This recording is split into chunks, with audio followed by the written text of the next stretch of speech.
प्रिय छात्रों, राजकीय महाविद्यालय सवाईमाधोपुर के सेकंड ईयर बी के ऑफिशियल यूट्यूब चैनल में आप सभी का एक बार पुनः स्वागत है। प्रिय छात्रों, द्वितीय वर्ष की भौतिक रसायन शास्त्र में हमने आपको फेज रूल के बारे में जानकारी देना शुरू किया था फर्स्ट लेक्चर में। आज हम उसी के आगे बढ़ेंगे। पहले लेक्चर में आपको ये जानकारी दी थी कि प्रावस्था नियम क्या होता है और उसमें साम्य अवस्था क्या होती है, समांगी साम्य क्या होता है, विषमांगी साम्य क्या होता है, इसके बारे में आपको जानकारी दी थी। WJ गिब्स के द्वारा ये रूल दिया गया था जिसमें कि F बराबर C माइनस P प्लस 2 होता है, जहाँ पर F स्वतंत्रता की कोटि कहलाती है, तो C किसी भी तंत्र में उपस्थित घटकों की संख्या है, तो P प्रावस्थाओं की संख्या है।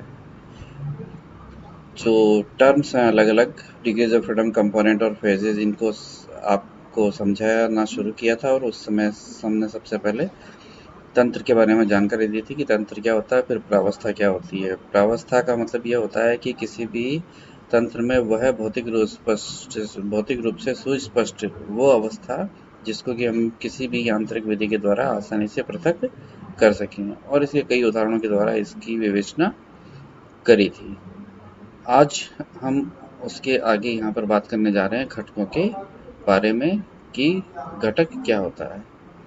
प्रिय छात्रों, घटक की परिभाषा को यदि देखा जाए तो शायद एक बार उस परिभाषा से आपको तुरंत समझ में ना आए कि ये क्या है।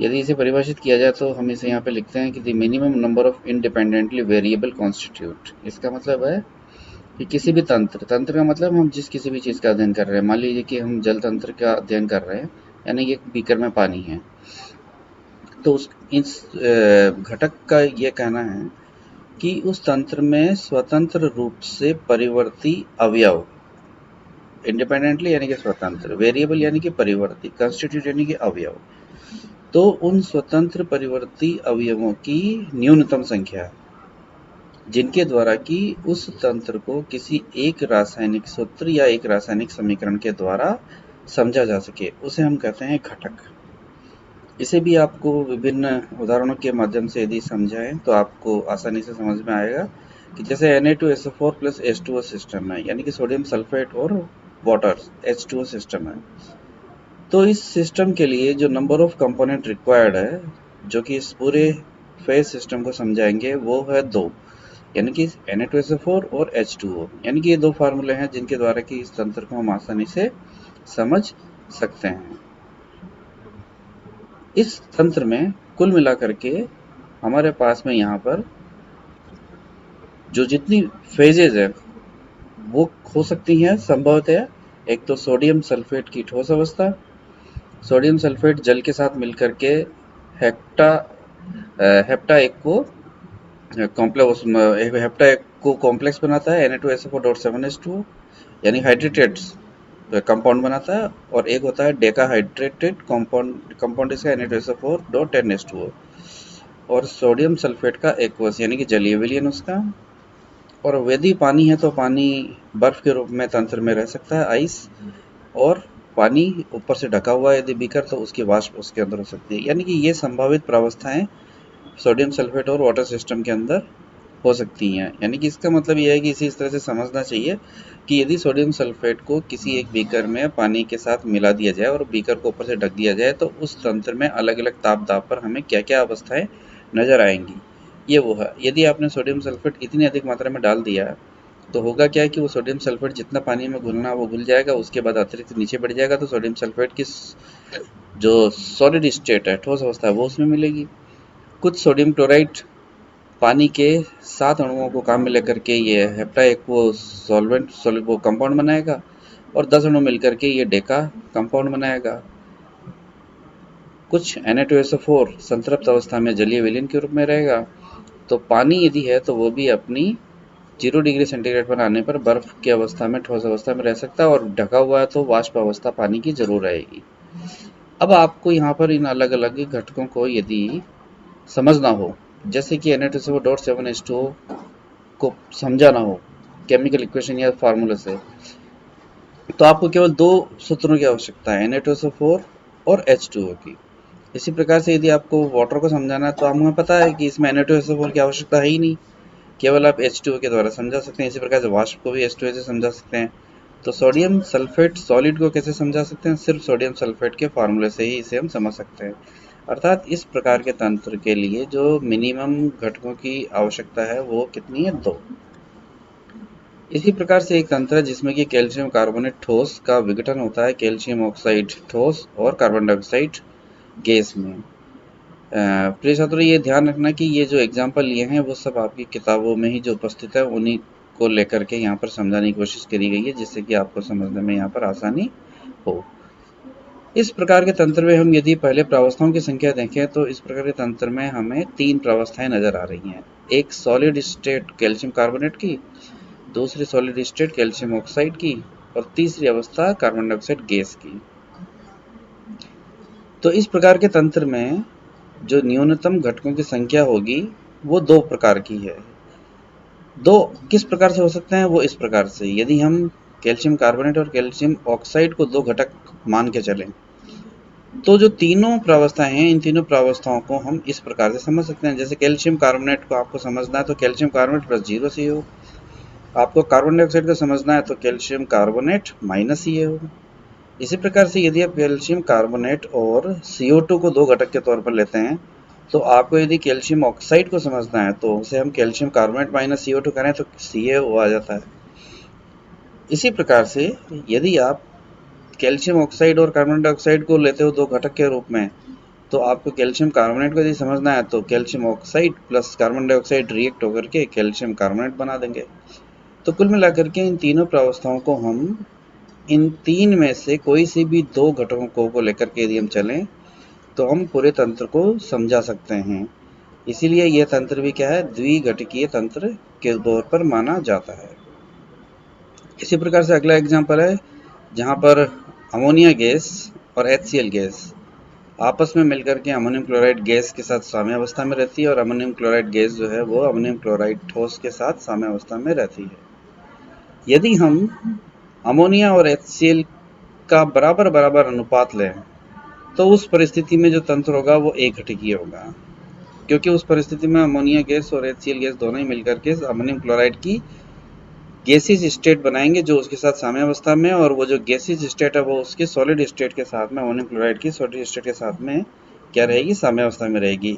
अतः ये तंत्र उस समय एक घटकीय तंत्र के तौर पर माना जाएगा। यानी कि यदि x मोल ही NH3 के हैं तो x मोल ही HCl के हैं तो x मोल ही NH4Cl होगा। बट यदि हम किसी भी एक गैस को अधिक मात्रा में ले लें, यानी कि y क्वांटिटी जो है मोल HCl की यदि ज़्यादा है तो उस परिस्थिति के अंदर घटकों की संख्या परिवर्तित हो जाएगी। x तो NH4Cl के तौर पर ही है जबकि y HCl के तौर पर होंगे। तो इस प्रकार से हम यहाँ पर यदि देखें तो जो किसी भी प्रकार के तंत्र है उसको घटक के रूप में परिभाषित करना तो हम उसे इस प्रकार से परिभाषित कर सकते हैं। डिग्रीज ऑफ फ्रीडम, स्वतंत्रता की कोटि। इसे भी यदि परिभाषा के तौर पर समझा जाए तो एक बार तो आपको समझने में मुश्किल होगी, लेकिन एग्जाम्पल से आप इसे वापस आसानी से समझ सकते हैं। इसमें लिखा है कि minimum number of independent variable, यानी कि यहाँ पर भी वही है न्यूनतम संख्या स्वतंत्र चरों की। चर कौन से? वो भौतिक चर जैसे कि ताप, दाब या संगठन, यानी कि 3 जो हमारे पैरामीटर है, फिजिकल पैरामीटर्स, यानी कि टेम्परेचर, प्रेशर और कंपोजिशन या कंसंट्रेशन। इनमें से कौन से ऐसे फिजिकल पैरामीटर है जिनके की द्वारा हम किसी तंत्र को किसी अवस्था पर समझा सकें? जैसे कि यहाँ पर H2O यानी कि आइस किसके साथ साम्य में है? H2O वेपर के साथ साम्य में है, यानी कि बर्फ, सॉरी यहाँ पर ये H2O आइस के साथ में H2O लिक्विड यहाँ पर करना है, इसे हम करेक्शन कर देंगे। यानी कि हमें पता है कि 1 एटमॉस्फेयर प्रेशर पर जो आइस है वो मेल्ट होती है 0 डिग्री सेंटीग्रेड पर। इसे करेक्शन कर देते हैं यहीं पर, ये भी साथ के साथ ही ये लिक्विड है। ये लिक्विड है इसका।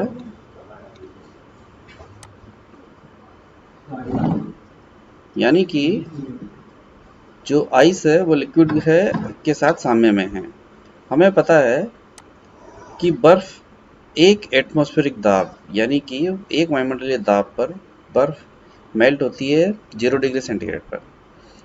तो यदि आपको ये बता दिया जाए कि इस तंत्र पर एक वायुमंडलीय दाब काम कर रहा है, यानी कि हम यदि आपको ये कहें कि एक वायुमंडलीय दाब पर बर्फ और पानी साम्य अवस्था में है, तो मैंने आपको बताया एक चीज, एक एटमॉस्फेयर यानी कि दाब बताया, तो आप अपने आप ये कह देंगे कि हाँ निश्चित रूप से उस समय जो तापमान है वो 0 डिग्री सेंटीग्रेड है।